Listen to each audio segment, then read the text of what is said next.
What's up guys, welcome to Talking Poodoo, a Star Wars show where today I'm reviewing Star Wars The High Republic Volume 1, There Is No Fear. This is a collection of issues 1 to 5 of the ongoing Star Wars High Republic comic book. And it's also, just a sheer little bit of trivia, the first time I've ever reviewed a comic book, so could be a little interesting. Anyway, what did I think of this? Well, it's a comic book, so there are limitations in the story and in the way in which the story can be told. And overall, I liked this. I found it very enjoyable. I like the introduction of certain characters. I like the exploration of different elements of this Star Wars galaxy and time frame. But I wanted more from it. And I think the fact that it is being told in comic book form, where it has got limited pages, really does limit how much I can possibly like this. I just want a bit more depth to it.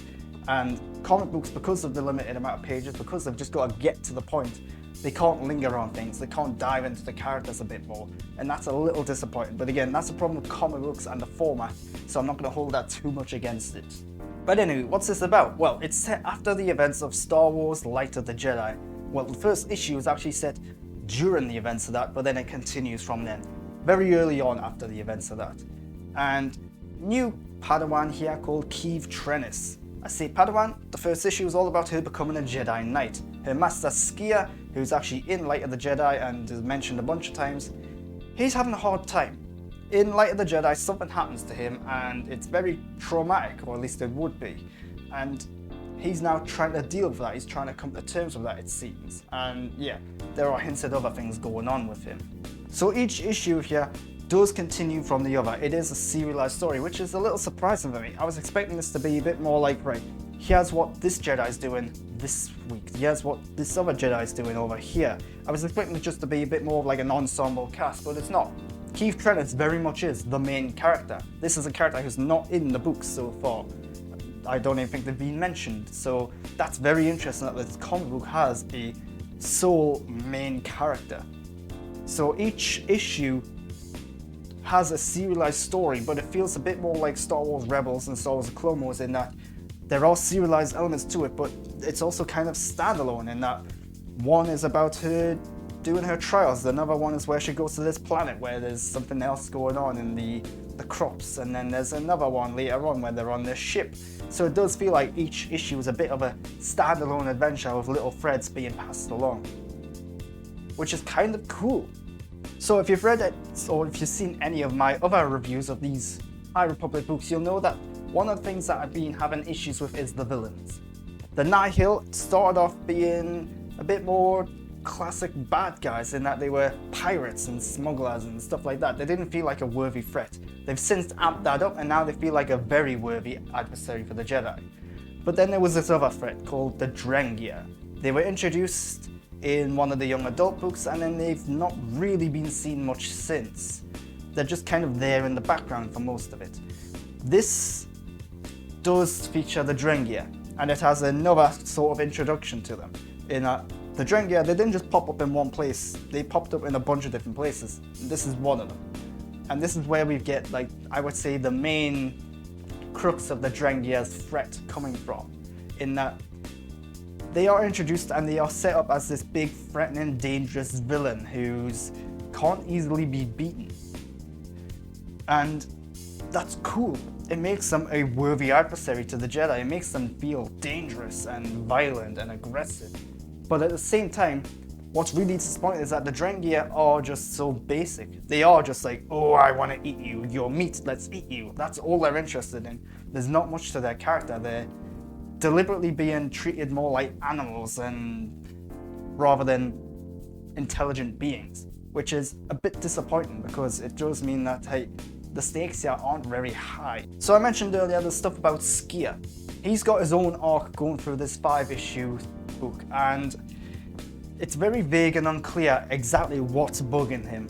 We get little glimpses and flashbacks of the key event in Light of the Jedi, where we see, just as a reminder, oh, this is what happened. Or if you never read that book, it just says, right, he went through a traumatic experience. It's right.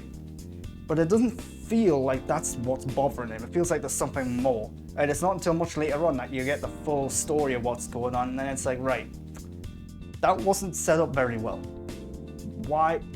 Why does this one traumatic event lead to that? There feels like there should be something else in the middle, and it's just not there. And that's a bit disappointing. So it does mean that the motivation and lead up from point A to point B is a little vague and unclear. It just needed one thing to really fully establish it and make sense of it. But then maybe that would have been giving it away too much, I don't know. It's also worth saying that Skia in the books was a supporting character. He was a character that popped up here and there, and he's only in Light of the Jedi for good reason. And the problem is this comic books establishes him as a character that we should care about. It makes it seem like he's a character we all know and love, and yet I don't. I couldn't tell you anything about Skia.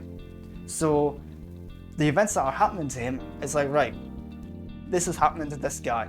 I don't know who this guy is. Should I care? I don't know. I don't really care. I think he's a cool character. I think he looks cool. There's definitely an interesting element to him, but I want more from him. And it's just disappointing that this comic book doesn't give us that. It gives us a bit more than what the actual books did, because he was just a supporting character in the books. But yeah, I think the comic expected and wanted more from us in regards to this storyline, and it doesn't give us enough information to actually bring us in. But the story does focus primarily on the Drengir. They are the main threat in this comic book, this 5-issue comic book. The Nihil are only mentioned and seen, I think, once or twice. And it's very clear that the Nihil threat is something going on elsewhere. That's the main book series. So it's cool that the comic book series seemingly is going to be about the Drengir and dealing with them. And Avar Kriss is very much a main character here. Well, maybe not a main character, but she's being built up to be like this key Jedi figure that's going to lead the charge. As we know in the book series, that seems to be exactly what she does. Keith Trennis, though, is the main character, so that's cool. Speaking of the characters, Keith Trennis, like I said, she's a cool character. I like her a lot, actually. The book does a good job of establishing what's her motivations. She's a Jedi. She follows the Jedi code, but she's also got a bit of a rogue side. She's got a bit of a potty mouth. She puts life and limb at risk to do what's right. And there's a perfect scene at one point in this book where she's on this planet with her master, Skia, and they're about to talk to someone about what's going on. But all of a sudden she hears like a rustling and she has like a sense that something's wrong over here. So she just abandons that and walks off. And then next thing you know, it's like, oh, there's a dangerous pit. And she's like, right, she just jumps right in. So that, I think, is brilliant, because it sets up that she's a Jedi. This is what she does. She does things above and beyond the right thing, the good thing, and I think that's great. Especially when there are layers to her character, when she has got a potty mouth, when she does have doubts about herself, when she does have so much, what's the word that I'm looking for, weaknesses, I suppose you could say. It's not quite what I'm getting at. Character flaws, that's the word. And I think that's really cool. I think she's a really interesting character, and I like how she is the main character here. So, one of my little nagging issues about the main book series so far is that the first book, Light of the Jedi, establishes Avar Kriss as the main character. Only all the subsequent books, she's barely got a cameo in. Well, here, she's a supporting character. Her role seems to get bigger and bigger as it goes on throughout the issues, and I think she's a really fascinating, interesting character. She's established as this powerful, wise Jedi who's very calm, cool, and collective, it seems. And the way that she's presented, I think, is really good, really interesting. I think she's a great character, and I understand why she's being relegated to a supporting role, because she has been established as this powerful, wise Jedi. So it's like, right, if you put her in the forefront, is there anything she can't overcome? Really, you want someone who's not as confident or as powerful as her to be the main character, so that they have something to overcome. And Avar Kriss maybe is too powerful. So I get now why she might not have been featured quite as much. But again, great to have her back in a much more substantial role. Although slightly disappointing at times when she is just kind of there to pass on some wisdom and to give a little helping hand. But there are other characters in this beyond Keith, Avar, Skia. There's return of Venestra and Imri and Yoda. That's probably the big cameo in this. Yoda's in this. He's mentioned in the main book series but never seen. And here he is. He pops in here just to like give a little message, because there's another comic book series called The High Republic Adventures, which is aimed at a younger audience, where he's one of the main characters. And he references stuff going on there. Although that hasn't been released here in the UK yet, I don't believe. So I'm looking forward to see what's going on with Yoda in this time frame. But yeah, he does pop in for like one line of dialogue, and that's just a cool little cameo. Venestra and Imri, they're also there. Again, they're very much delegated to the background where something goes on and they just happen to be there and fighting it, and that's kind of their role in this. But I do like Venestra a lot. I do like her relationship with Imri, so I'm glad to see them and to see them in visual form for a change. But the Drengir aren't the only villains in this. We do see the Hutt Cartel. The Hutt Cartel we know all about, surely. If you're a Star Wars fan, you've heard of the Hutts, you know that they're gangsters and criminals. There's not one here that's mind-blowing or totally unique or different about the Hutts as they're presented here. Maybe their enterprise and cartel is a little bigger and grander than what it is in the current usual Star Wars canon, but hey, they're still criminals, they're still just gangsters. There's not much else to say about them. Cool that they're there, cool that they're being established as this thing, as this entity that has to be dealt with, and I expect we're going to see more of that moving forward, which is interesting. But yeah, not a lot to say about that. There are some little supporting elements in here as well, and that when Keeve Trennis is doing her trials, there's this little creature flying around following her, and he's constantly asking questions. He's got very nosy, very nebby, and he's really getting on her nerves. This character does a good job at adding some comedic relief to that particular issue. Then there's another issue where there's children involved, which are in a similar fashion adding comedic relief. I think that this book does a good job at catching that and adding some comedic elements in there in the form of certain supporting side characters who are going along for the ride, so to say. And it's something that happens in films, in the Star Wars movies as well, where you have this usually one character who's like supporting the main character, but just there to really like add jokes and humor to things. And I think that it does a really good job in this comic book of doing that. So just a couple of miscellaneous points I want to get into.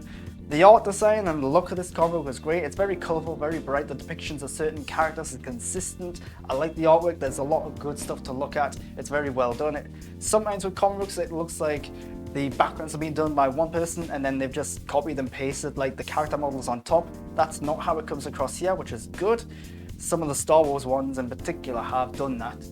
Well, I won't say they've done that, but they look like they've done that. It's more accurate, where the characters do look like they've just been slapped on top of a background. This doesn't look like that. It looks like they're very consistent, very realized world. And another issue that I sometimes have with comic books is that because they can only show you so much, action scenes often seem a little disjointed. Not in this though. In this one I get a really good sense of what's going on. The action scenes are brief and short, which is a good thing, because it means it can get straight to the point again. But at no point did I think, right, how did they get from here to here? It's like, no, I can see how they went from here. Maybe they've done a jump or a flip or something, but I can imagine what the gap is. Some comic books, it's hard to do that with. So I think it's a good job here where they have conveyed the action very well. And that is my review of Star Wars The High Republic Volume 1, There Is No Fear. I'm looking forward to Volume 2. I'm not going to read these as issues as they go along. I like to do the whole collected issue thing, or volume thing. So, I like this, I enjoyed it. Disappointed by some of the lack of depth, but I think that as the series progresses, we're going to get more. So, that's a good thing. And I'm looking forward to see where this goes. How does it tie into some of the other books? This does feel like it's very closer to Light of the Jedi rather than the Rise and Storm and the subsequent books. So it feels like this series is primarily going to bridge that gap there rather than go beyond that. Maybe it will go beyond that eventually, I'm sure it will. But yeah, it feels like it's early days still. So that's cool. It feels like there's got to be a lot more story to tell here. And I'm looking forward to more. If you've liked this review, why not subscribe to my channel? And if you're watching this on Talking Hoodoo, a Star Wars channel, guess what? You're watching this a week earlier than everyone else. Which means if you're not watching on Talking Hoodoo, a Star Wars channel, hey, you're missing out. Go over to Talking Hoodoo, a Star Wars channel, subscribe over there, and you can get all of my Star Wars content 1 week early. And follow me on Twitter and Instagram at @the_Grant Burton. Until next time though, thanks for watching.